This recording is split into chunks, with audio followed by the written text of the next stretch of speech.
하나님 말씀은 여호수아서 9장 1절로 21절 말씀입니다. 여호수아서 9장 1절로 21절 말씀 함께 봉독하겠습니다. 이 일 후에 요단 서쪽 산지와 평지와 레바논 앞 대해 연안에 있는 헷 사람과 아모리 사람과 가나안 사람과 브리스 사람과 히윗 사람과 여부스 사람의 모든 왕들이 이 일을 듣고 모여서 일심으로 여호수아와 이스라엘에 맞서서 싸우려 하더라.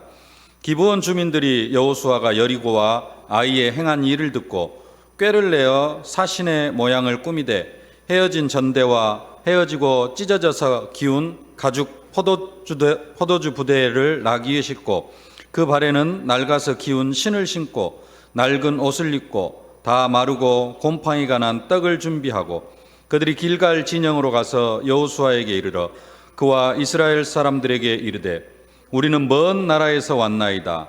이제 우리와 조약을 맺읍시다 하니 이스라엘 사람들이 히윗 사람에게 이르되 너희가 우리 가운데 거주하는 듯하니 우리가 어떻게 너희와 조약을 맺을 수 있으랴 하나 그들이 여호수아에게 이르되 우리는 당신의 종들이니이다 하매 여호수아가 그들에게 묻되 너희는 누구며 어디서 왔느냐 하니 그들이 여호수아에게 대답하되 종들은 당신의 하나님 여호와의 이름으로 말미암아 심히 먼 나라에서 왔사오니 이는 우리가 그의 소문과 그가 애굽에서 행하신 모든 일을 들으며 또 그가 요단 동쪽에 있는 아모리 사람의 두 왕들 곧 헤스본 왕 시혼과 아스다롯에 있는 바산 왕 옥에게 행하신 모든 일을 들었음이니이다.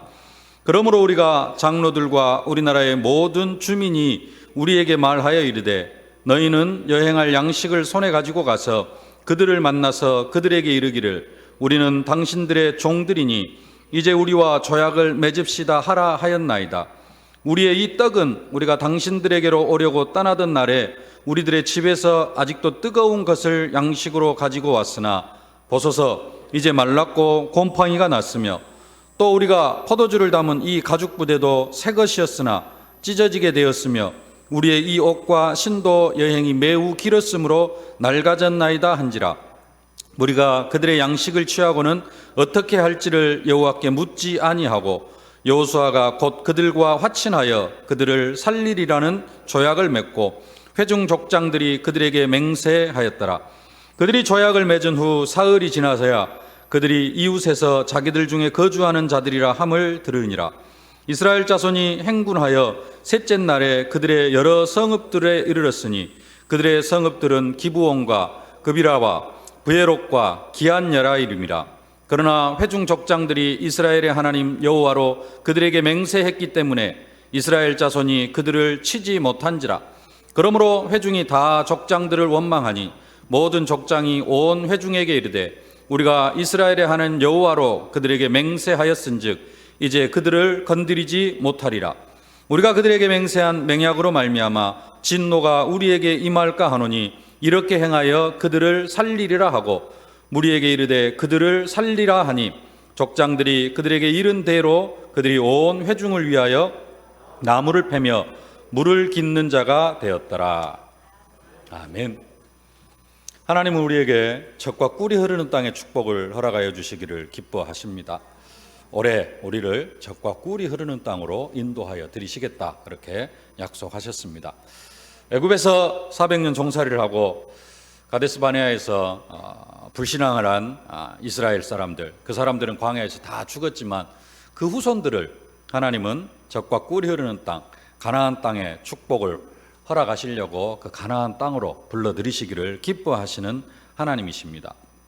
하나님께서 이스라엘 백성들을 가나안 땅으로 불러들이시는데 그냥 아무렇게나 불러들이시는 게 아니라 되어질 일들, 가나안 땅에 하나님은 지금 이미 40년 전부터 아니 아브라함 때부터 400년, 500년 전부터 이스라엘 백성들 이 가나안 땅에다가 인도하시려고 모든 계획들을 다 세워 놓으셨습니다. 그리고 또 40년 전에도 가나안 땅을 정복하게 하려고 모든 계획을 다 세워 놓으셨어요.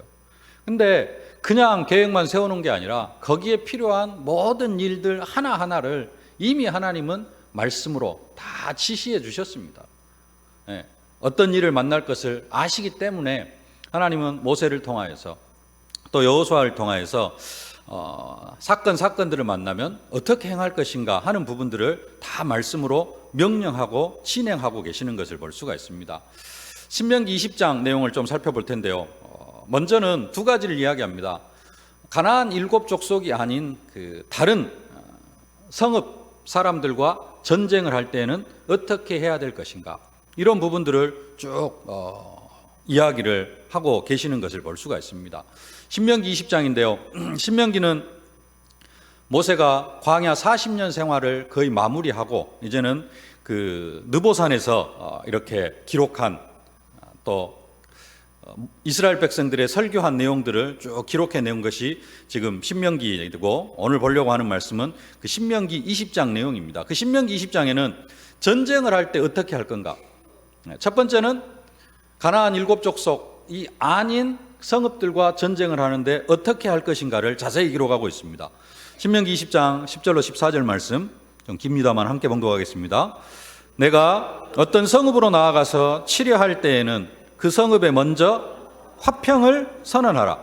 그 성읍이 만일 화평하기로 회답하고 너를 향하여 성문을 열거든 그 모든 주민들에게 내게 조공을 바치고 너를 섬기게 할 것이요, 만일 너와 화평하기를 거부하고 너를 대적하여 싸우려 하거든 너는 그 성읍을 외워쌀 것이며, 내 하나님 여호와께서 그 성읍을 내 손에 넘기시거든 너는 칼날로 그 안에 남자를 다 쳐 죽이고 너는 오직 여자들과 유아들과 가축들과 성읍 가운데에 있는 모든 것을 너를 위하여 탈취물로 삼을 것이며, 너는 내 하나님 여호와께서 내게 주신 적국에게서 빼앗은 것을 먹을지니라.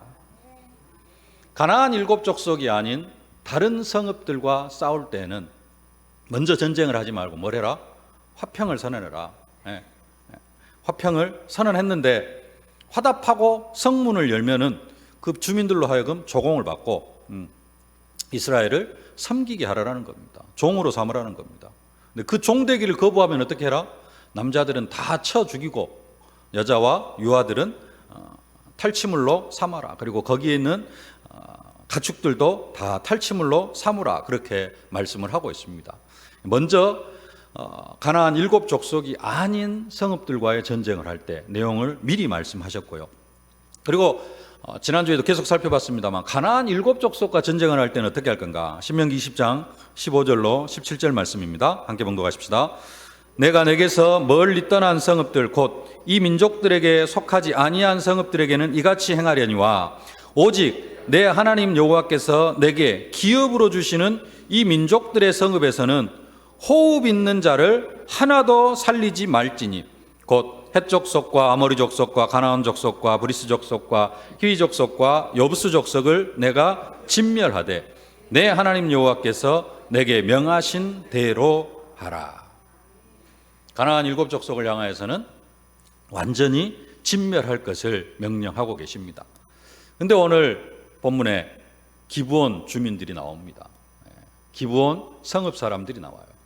가나안 땅에 살고 있는 사람들입니다. 성경 혹시 밑에 지도 나와 있으신 분들 한번 보시길 바랍니다만은 여리고가 있고 그 옆에 아이가 있고 그 바로 옆에 기브온 성읍이 있습니다. 또 그 옆에는 이제 예루살렘 그런 성읍들이 있고요. 바로 옆이에요. 기브온 사람들이 안 겁니다. 여리고가 어떻게 멸망을 당했고 아이성이 어떻게 멸망을 당한 줄을 알았어요. 들었어요. 이제 바로 자기들 차례인 것을 안 겁니다. 며칠만 있으면은 바로 이스라엘 군대가 자기들 성읍에 와가지고 자기들을 완전히 진멸시킬 것을 이미 직감을 하고 있는 겁니다. 그래서 여리고 사람들이 꾀를 쓴 거죠. 자기들은 가나안 땅이 아닌, 가나안 7족속이 아닌 먼 곳에서 온 것처럼 그렇게 꾀를 써가지고 이스라엘 사람들을 속이는 내용입니다. 여호수아서를 쭉 보면은 뒤에 보면은 가나안 7족속 31개 왕을 완전히 진멸시켰다고 하는데 사실 몇 개 나오지도 않습니다. 이제 여호수아 중반이고요. 여호수아 중반이고 다음 10장 보면은 이 기브온 족속 때문에 5개국 연합군과 전쟁하라는 내용 나오고, 그 다음에 땅 배분하고, 또 누굽니까? 갈렙이 안악산지 점령하는 내용, 이거 하면은 다 끝나버립니다.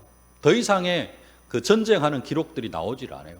특별히 이 3개 성읍, 여리고성, 아이성, 그리고 기브온 족속.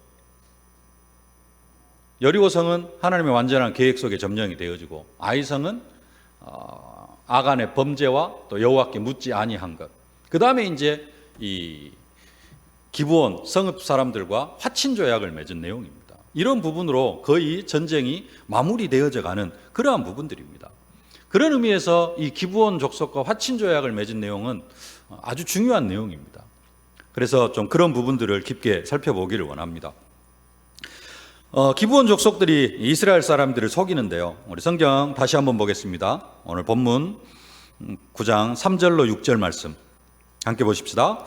기브온 주민들이 여호수아가 여리고와 아이의 행한 일을 듣고 꾀를 내어 사신의 모양을 꾸미되 헤어진 전대와 헤어지고 찢어져서 기운 가죽 포도주 부대를 나귀에 싣고 그 발에는 낡아서 기운 신을 신고 낡은 옷을 입고 다 마르고 곰팡이가 난 떡을 준비하고 그들이 길갈 진영으로 가서 여호수아에게 이르러 그와 이스라엘 사람들에게 이르되 우리는 먼 나라에서 왔나이다. 이제 우리와 조약을 맺읍시다 하니. 기브온 족속은 좀 특별합니다. 이따가 쭉 좀 살펴보겠습니다만은 가나안 7족속 더 많은 왕들이 있겠습니다만 31개 왕보다 더 많은 왕들이 있겠습니다만 이 모든 족속들은 뭐 하려고 하느냐? 어떻게 해서든지 이스라엘과 전쟁을 하려고 합니다. 여리고성이 그렇게 진멸된 것을 알고도 아이성이 완전히 진멸된 것을 알고도 대항해서 싸우려고 해요. 근데 이 기브온 족속만큼은 희한하게 싸우려고 하지 않고 속여서 그들의 종이라도 되어가지고 살려고 하는 그러한 화친 조약을 맺은 겁니다. 오늘 9장 1절로 2절 말씀 함께 보겠습니다. 이 일 후에 요단 서쪽 산지와 평지와 레바논 앞 대의 연안에 있는 헷사람과 아모리 사람과 가나안 사람과 브리스 사람과 휘잇 사람과 여부스 사람의 모든 왕들이 이 일을 듣고 모여서 일심으로 여호수아와 이스라엘에 맞서서 싸우려 하더라. 모든 왕들이 이 일을 듣고 어떤 일입니까? 여리고가 무너지고 아이성이 점령당했다라는 이 일을 듣고 가나안 7족속 모든 왕들은 여호수아와 맞서서 싸우려고 해요. 근데 기브온 족속은 살아남으려고 엄청난 계획을 세우는 것을 볼 수가 있습니다. 아까 3절에 뭐라고 말씀하시냐? 여호수아가 여리고와 아이의 행한 일을 듣고 기브온 족속들은 살아남으려고 이제 다음 순서가 자기들인 것을 알아요. 이스라엘 백성들이 이제 며칠 지나면은 자기 성읍 앞에 이를 것이고 이스라엘 백성들과 전쟁을 하게 되어지면은 자기들은 한 사람도 살아남지 않을 것을 알고 있는 겁니다. 여리고성이 완전히 진멸되어지고 아이성이 진멸되어졌던 것처럼 자기들도 진멸당할 것을 다 알고 있어요. 그래서 희한하게 다른 왕들은 다 그럼에도 불구하고 싸우려고 하는데 이 기브온 사람들은 화친 조약을 맺으려고 합니다. 우리는 여기에서 몇 가지 언약을 붙잡을 수 있어야 될입니다. 첫 번째는 뭐냐? 구원은 전적인 하나님의 은혜라는 사실입니다. 기브온 주민들이 이스라엘과 화친 조약을 맺은 것은 전적으로 하나님의 은혜고 또 하나님의 절대 주권이라는 사실입니다. 계속해서 말씀드렸습니다만 가나안 7족속 31개 왕, 그 모든 왕들은 이스라엘과 대적해서 싸우려고 해요. 그러다가 결국은 이스라엘에 의해서 완전히 진멸이 되어집니다. 근데 기브온 주민들 외에는 이스라엘과 성경에 화친한 그 성읍들이 하나도 없어요. 오직 기브온 족속만 지금 가나안 7족속 중에서 딱 한 성읍만 이스라엘과 화친 조약을 맺습니다. 왜 그러면은 나머지 성읍들은, 나머지 왕들은 그처럼 이스라엘과 싸우려고 하느냐? 그것도 하나님의 절대 주권 속에 있다라는 거죠. 여호수아 11장 20절 말씀 함께 봉독하십시다. 그들의 마음이 강팍하여 이스라엘을 대적하여 싸우러 온 것은 여호와께서 그리하게 하신 것이라. 그들로 저주받은 자 되게 하여 은혜를 입지 못하게 하시고 여호와께서 모세에게 명하신 대로 진멸하려 하심이었더라. 원래 마음이 강팍했어요. 그리고 원래 그들은 이스라엘과 이렇게 자기 땅을 이스라엘에게 내어줄 그런 마음이 없었습니다. 그것을 또 그대로 하나님께서 뭐하게 하셨어요? 강팍하게 버려두셨어요. 누가 그렇게 하셨어요? 여호와께서 그렇게 하셨다라는 겁니다. 나머지 모든 성읍들은 그렇게 하도록 내버려 두셨어요. 근데 기브온 족속만큼은 하나님께서 뭐라 그랬습니까? 가나안 7족속 한 사람도 남겨두지 말라 그랬거든요. 근데 희한하게 기브온 족속만큼은 생각이 틀려요. 뭐 해야 되겠다?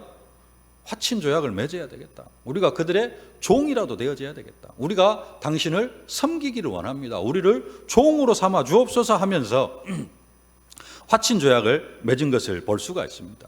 그러면 그것도 결국은 누구 은혜다? 나머지 모든 가나안 땅 사람들, 가나안 원주민들, 7족속의 모든 왕들은 그들의 강팍한 마음대로 여호와께서 내버려 두셨는데 기브온 족속만큼은 마음을 바꾸게 하신 것이죠.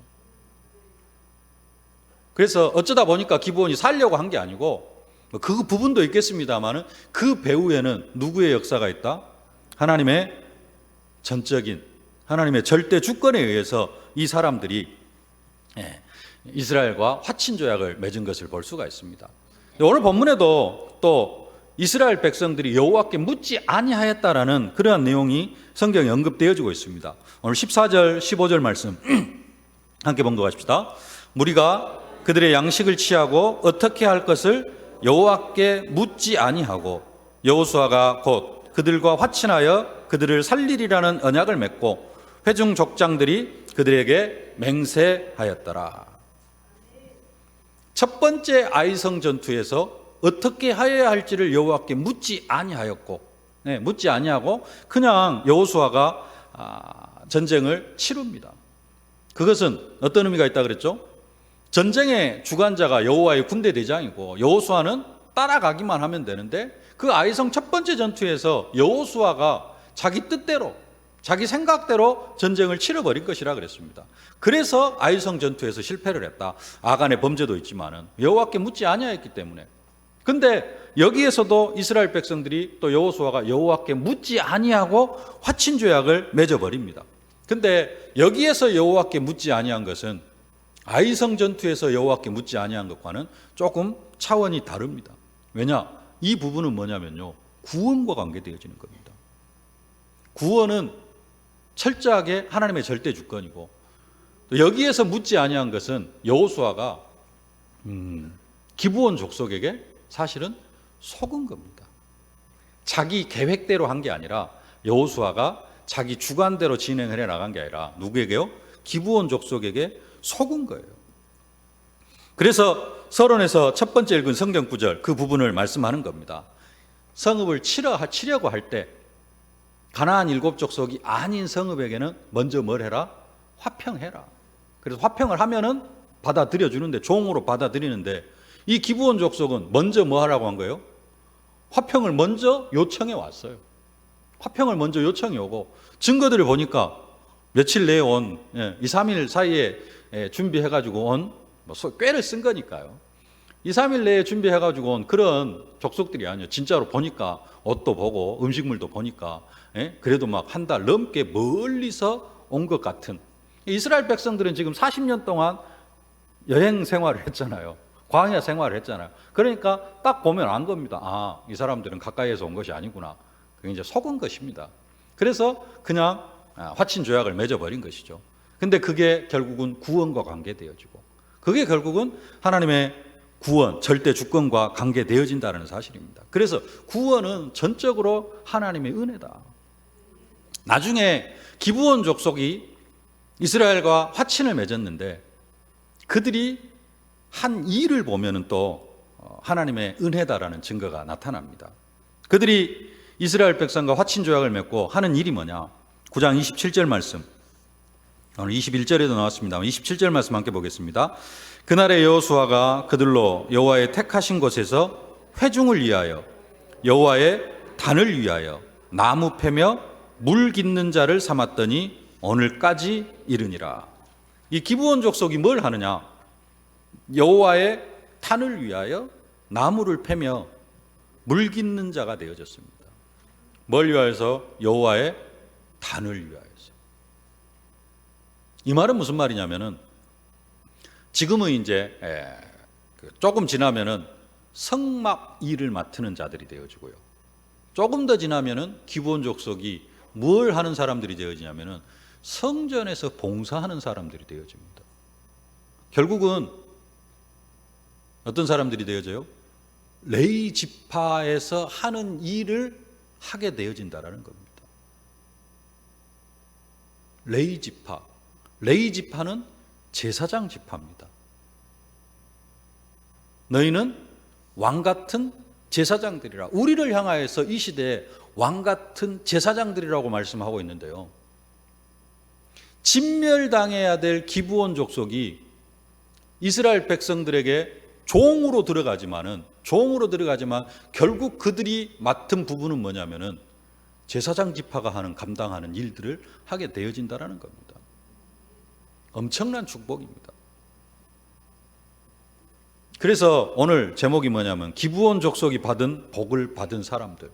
기브온 족속이 진멸당해야 되는데 화친 조약을 맺어가지고 그들의 종이 되어졌는데 결국 뭐 하는 일을 해요? 성전 봉사자가 되어진 겁니다. 우리가 허물과 죄로 죽었습니다. 지옥에 영원한 저주를 받아야 마땅할 사람들인데 하나님께서 우리를 구원하셔가지고 우리를 뭘로 세우셨느냐? 왕 같은 제사장이요 거룩한 나라로, 이 시대의 제사장 지파로. 특별히 또 우리 민족 같은 경우에는 대한민국처럼 선교하고 교회를 세우는 나라가 없습니다. 대한민국은 전 세계 흩어지면 먼저 뭐하냐? 교회부터 세운대요. 그게 우리나라 특성이랍니다. 그래서 선교사를 미국 다음으로 많이 파송한 나라다. 비례로 하면, 인구 비례로 하면 우리나라가 더 많이 파송하지 않았을까? 미국은 그래도 인구가 3억이잖아요. 우리는 5천만 밖에 안 되는데 숫자상으로 3이거든요. 인구 비례로 하면은 거의 세계 1위일 겁니다. 그만큼 선교사를 많이 파송한 제사장 나라의 직분을 감당하고 있는 우리 민족. 우리가 지금 그 축복을 받은 사람들인 줄로 믿습니다. 두 번째로 하나님은 언약 백성을 위하여 싸우시는 하나님이라는 사실입니다. 기브온이 이스라엘과 화친 조약을 맺었습니다. 그리고 이스라엘을 위하여서 여호와의 단을 위하여서 나무를 패며 물 깃는 직분을 받았는데 이 사실을 이제 누가 알게 되어지느냐? 기브온 성 주위에 있는 성읍의 왕들이 알게 되어집니다. 특별히 누가 알게 되어지느냐? 예루살렘 성. 지금은 이스라엘 백성들이 이제 가나안 땅을 다 점령하고 나중에 예루살렘을 수도로 정하고 거기에다가 왕궁도 세우고 성전도 세우고 그렇게 되어집니다만은 특히 이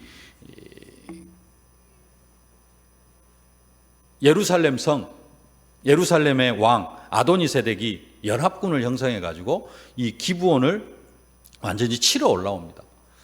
그러자 이제 다급해진 기브온 사람들이 이스라엘 진영에 사람을 보내 가지고 여호수아에게 말합니다. 다음 주에 좀 더 구체적으로 보겠습니다만 여호수아 10장 이야기인데요. 여호수아 10장 6절 말씀 함께 보십시다. 당신의 종들 돕기를 더디게 하지 마시고 속히 우리에게 올라와 우리를 구하소서. 산지에 거주하는 아모리 사람의 왕들이 다 모여 우리를 치나이다. 그 소식을 듣고 여호수아가 밤에 모든 군사를 거느리고 길가를 떠납니다. 그때 하나님께서 말씀하시죠. 여호수아 10장 8절 말씀 함께 봉독하십시다. 그들을 두려워하지 말라. 내가 그들을 내 손에 넘겨주었으니 그들 중에서 한 사람도 너를 당할 자 없으리라 하신지라. 이스라엘 군대가 이제 모든 군대를 이끌고 올라갑니다. 올라가가지고 전쟁을 하는데 누가 싸우시느냐? 하나님이 친히 싸우십니다. 10장 11절 말씀. 여호와께서 하늘에서 큰 우박덩이를 아세가에 이르기까지 내리심에 그들이 죽었으니 이스라엘 자손의 칼에 죽은 자보다 우박에 죽은 자가 더 많았더라. 기브온을 위하여서 이스라엘 사람을 속여가지고 화친조약을 맺은 그 기브온을 위하여서 하나님이 친히 싸우시는 거예요. 우박을 내리시면서. 그러면서 우리가 잘 알고 있는 기적이 일어나죠. 태양이 멈추고 달이 머무는 기적. 10장 12절 13절 함께 봉독하십시다. 여호와께서 아모리 사람을 이스라엘 자손에게 넘겨주시던 날에 여호수아가 여호와께 아뢰어 이르시 이스라엘 목전에서 이르되 태양아 너는 기브온 위에 머무르라 달아 너도 아얄론 골짜기에서 그리할지어다 하매 태양이 머물고 달이 멈추기를 백성이 그 대적에게 원수를 갚기까지 하였느니라. 하나님께서 기브온을 위하여서 친히 싸우시고 여호수아의 기도를 들어주시면서 태양이 멈추고 달이 머무는 그러한 기적들을 베풀어 주십니다. 누구를 위하여서? 기브온을 위하여서. 하나님이 누구를 위하여서? 나를 위하여서. 하나님은 기브온을 지키시고 기브온을 위하여 싸우시고 기브온을 보호하시는 것처럼 하나님은 우리를 위하여서 싸우시고 우리를 지키시고 보호하시는 줄로 믿습니다. 지난주 말씀, 하나님은 나를 지키시는 여호와시다. 나의 도움이 어디서 올고 나의 도움은 천지를 지으신 여호와에게서로다. 창조의 능력으로 우리를 도우시는 줄로 믿습니다. 여호와께서 내 우편에서 내게 그늘이 되시나니 영광의 그늘이 되어 주십니다. 여호와께서 너를 지켜 모든 환난을 면하게 하시며 또 내 영혼을 지키시리로다. 우리의 영혼이 환난을 당하지 아니하고 우리의 영혼이 참 평안과 안식을 얻을 수 있도록 영혼이 잘된 같이 범사가 잘되고 강건케 되어지는 그 응답과 축복으로 우리를 축복하여 주신 줄로 믿습니다. 우리의 출입을 지금부터 영원까지 지켜주실 줄로 믿습니다.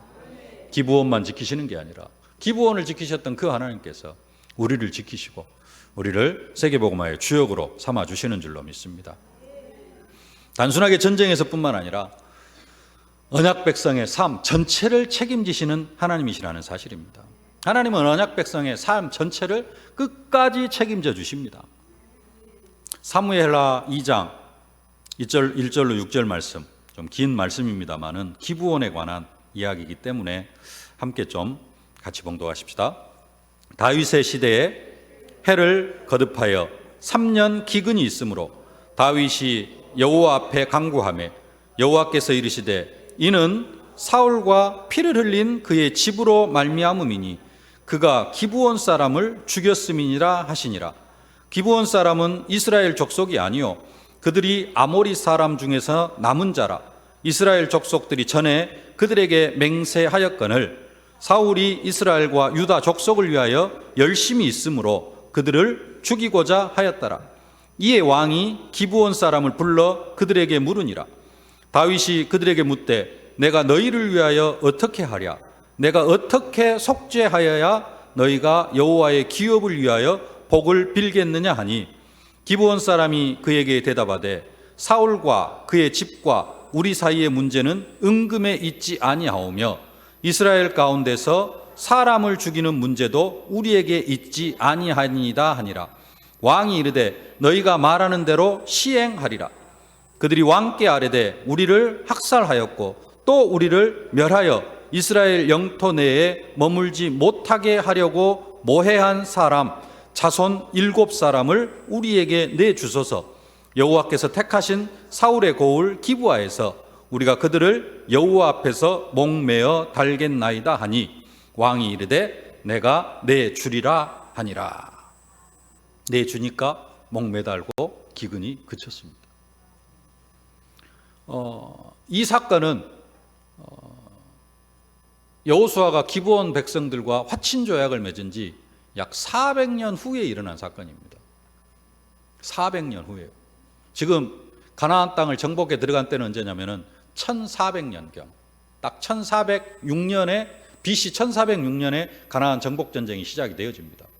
근데 다윗이 왕이 되어진 때가 한 1000년, BC 1000년경입니다. 그러니까 400년이 지난 후에 사울 왕이 딱 보니까 이스라엘 족속도 아닌 이 기브온 이방 족속이 성전에서 지금 봉사를 하고 있는 거예요.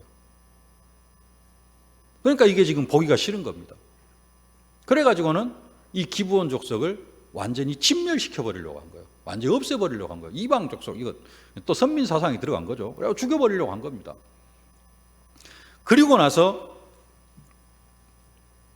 이제 사울 왕이 그렇게 죽이려고 하는데, 그때는 하나님께서 가만히 계시다가, 이게 다른 성경에는 이 사건이 기록이 되어지지 있지 않습니다. 딱 사무엘하 21장에만 딱 나와 있는 내용인데, 그래서 이제 사울 왕 시대 했는데 사울 왕 살아있을 때는 이 기록이 없어요. 그리고는 지금 다윗 왕도 언젠지는 확실히 모르는데, 하여간에 다윗 왕 거의 말년에 지금 일어나는 사건이 기근 사건입니다. 그런데 이제 다윗 왕 때 하나님께서 이스라엘에다가 기근을 내리셔요. 아니, 사울 왕 시대에 사울이 죄를 범했는데 왜 하나님은 사울 왕이 했을 때 사울 왕과 그 시대 그 7가정에게 벌을 내리시는 게 아니고, 왜 지금 다윗 시대에 하나님께서는 이 벌을 다윗과 이스라엘 사람들에게 내리시느냐, 이렇게 생각을 할 수도 있는데요. 몇 가지 의미가 있습니다. 이스라엘은 단일 공동체입니다. 따로 사울 왕 시대나 다윗 왕 시대나 똑같이 단일 공동체. 하나님은 그렇게 보시는 겁니다. 그래서 똑같은 거예요. 다윗 시대에 내리는 것이나 사울 시대에 내리는 것이나 나중에 솔로몬 시대에 기근을 내리시는 것이나 하나님이 보실 때는 똑같은 것이라는 겁니다. 우리는 막 불신하고 불평할 수 있습니다. 왜 내가 범죄한 것도 아닌데 우리 시대에 이러냐고 하실 수 있는데, 하나님이 보실 때는 그렇지 않아요. 이스라엘은 민족 공동체, 한 공동체입니다. 한 가족이에요. 아버지가 잘못하면은 구약의 율법에 누가요? 자식이 또 이렇게 되어지는 것, 자손들에게까지 영향이 미치게 되어지는 것, 그게 율법의 내용이고 율법의 성취입니다. 더 나아가서 어떻게 해서든지 자기 백성들의 범죄를 방치하지 아니하시겠다라는 겁니다. 그래서 이스라엘 백성들의 그 신앙을 제대로 갖춰가게 하시겠다는, 그것을 방치해버리면 어떻게 되느냐, 아까 일곱 가문이 있었잖아요. 그 사람들이 계속해서 아무런 제재도 없이 진멸시키려고 했는데 하나님께서 벌을 하지 아니하시면은 이제 그 죄악들이 점점 더 커지겠잖아요. 그러면은 이스라엘 백성들이 또 잘못된 길로 나아갈 수 있고, 그래서 하나님은 그것을 막으시려고 다윗 시대에 이렇게 되어졌다라는 겁니다. 요즘 한 가지 깨닫는 것, 죄에는 반드시 결과가 따른다. 죄에는 반드시 결과가 따른다. 근데 우리는 죄의 그 결과가 꼭 뭘 생각하느냐, 고통, 아니면 질병, 아프거나 일찍 죽거나 아니면 저주와 재앙, 이것만 생각하거든요. 근데 사실은 죄를 지어도 죄 많이 짓잖아요. 안 그럽니까? 죄 많이 지어요. 근데 계속해서 말씀을 드리는 내용인데, 저주, 재앙 같은 것들이 눈에 보이게 안 찾아와요. 그러니까 죄를 지어도 아무렇지 않다라는 생각을 합니다. 근데 절대 그렇지 않다라는 거죠. 죄를 지으면은 반드시 결과가 따라옵니다. 심각하면은 하나님께서 일찍 불러가시기도 하시고, 우리 목사님 종종 말씀하시는 것처럼 죄가 심하면은, 그리고 진짜 여호와의 영광을 가릴 것 같으면은 일찍 불러가기도 하십니다. 근데 그렇지 않은 부분들은 죄의 결과가 뭘로 나타난다고요? 하나님의 축복을 다 빼앗겨요. 하나님 나라의 축복을 다 빼앗기고 어떻게 살아가느냐, 하나님의 자녀의 신분과 권세를 누리면서 세상에서 100배의 축복 받아 누리면서 살아가는 게 아니라 불신자하고 똑같이 불신자와 경쟁하면서 살아가게 되어진다는 거죠. 하나님은 하나님의 자녀를 그렇게 만들어 가시지 않거든요. 하나님께서 직접 책임지시고 하나님께서 진히 복을 주시면서 진짜 증인으로 살아가게 하시는데, 늘 죄 가운데 가면 증거거리도 없고 하나님 살아계신 증거가 안 나타나요. 그러니까 어떻게 해야 되느냐, 내가 또 열심히 노력해야 되는 거예요. 죄에는 반드시 결과가 나타나게 되어진다는 겁니다. 다시 본론으로 돌아와서, 하나님은 기브온 거민들이 핍박당하는 것을 간과하지 않으신다는 사실입니다. 400년이 지났음에도 불구하고 기브온 족속이 진멸당하려고 했는데 그것도 하나님께서 막으셨고, 다윗 시대에 하나님은 이스라엘에게 기근을 내려가지고 그것도 3년씩이나 기근을 내려가지고 하나님 앞에 다윗이 부르짖게 하고 그 결과를 찾게 하고 그 사울 왕과 함께 더불어서 기브온 족속을 진멸하려고 했던 그 가족들을 완전히 멸하시는 것을 볼 수가 있습니다. 하나님은 400년이 지난 후에도 기브온 족속을 친히 돌보시고 지키시는 하나님은 동일하게 우리도 기브온 족속 같은 우리도 하나님께서 지키시고 보호하시면서 우리로 기브온 족속이 그 귀한 일들을 감당하게 하셨던 것처럼 우리로 하여금 이 시대 세계복음화의 귀한 사명을 감당하게 하시는 줄로 믿습니다. 말씀을 맺겠습니다. 우리는 그리스도 안에서 새로운 피조물이고 새로운 피조물에게 주신 축복은 화목하게 하는 말씀을 부탁하시면서 화목하게 하는 직분을 우리에게 허락해 주셨습니다. 우리가 먼저는 하나님과 화목하는 축복을 누리고 우리 주위에 누구 같은 사람들이 있어요. 기브온 거민들처럼 하나님과 화친하려고 하는 사람들이 많이 있는데 그들이 길을 몰라요. 기브온 사람들은 여호수아에게 나가면은 종으로 나아가면 되겠구나 이렇게 알고 여호수아에게 나갔는데 지금 우리의 주위에 있는 사람들은 하나님과 화친해야 되겠다. 우리가 지금 죽어가고 있구나. 저주와 재앙 가운데 고통당하고 있구나. 얼마 지나지 않으면은 진짜 멸망을 당하겠구나 하면서 살 길을 찾고 있는데 그 살 길을 모르고 죽어가고 있는 사람들이 있다는 사실입니다. 그들을 하나님과 화목하게 하는 그 화목하게 하는 직분을 잘 감당해야 될 줄로 믿습니다. 아직도 우리 주위에 기브온 같은 거민들, 하나님을 만나려고 하는 그러한 사람들, 그러나 길을 몰라서 방황하고 있는 사람들, 그 사람들을 하나님께 인도하여 드리는 귀한 축복을 누리실 수 있기를 주님의 이름으로 축복합니다. 살아계신 아버지 하나님, 은혜를 진심으로 감사를 드립니다. 기브온 족속이 진멸당할 상황에서도 꾀를 내어서 이스라엘과 화친조약을 맺고 하나님의 성전에서 귀하게 쓰임받은 것처럼 하나님께서 절대적인 은혜로 우리를 구원하여 주시고 이 시대에 우리를 제사장 나라로 삼으시고 세계복음화의 귀한 사명을 감당해 나아갈 수 있도록 축복하여 주시오니 진심으로 감사를 드립니다. 하나님께서 지키시고 보호하시는, 하나님께서 우리를 위하여 친히 싸우시는, 우리의 인생을 완전히 책임지시는 그 은혜를 우리가 먼저 누리게 하여 주시옵시고 아직도 하나님을 알지 못해서 고통당하고 저주와 재앙 가운데 있는 사람들을 하나님과 화목하게 하는 그 직무를 우리가 잘 감당해 나아감으로 세계복음화의 주역으로 쓰임받는 저희들이 되게 하여 주옵소서. 예수님의 이름으로 기도하옵나이다. 아멘.